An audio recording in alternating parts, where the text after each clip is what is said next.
దేవుని దగ్గర అడగండి, నీ బాధలో ఎందుకు నాకు ఈ సమస్య, ఇప్పుడు ఈ సమస్య వచ్చింది, నువ్వు తీర్చు ప్రభువా, నా సమస్యలు నువ్వు తీర్చుని ఆయన అంటాడు. ఆయన తీర్చడు, నీ చేతే తీర్పించుకుంటాడు ఆయన.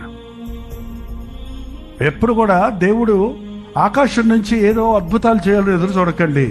నిన్ను వాడుకొని నీ ద్వారా నీ చిక్కుకు నీకే విడుదల జరిపిస్తాడు. నువ్వు ఇంట్లో కూర్చొని దేవుడి కార్యాలు చూస్తానంటే ఎట్ట కుదురుతుందండి? తరం అంటావా?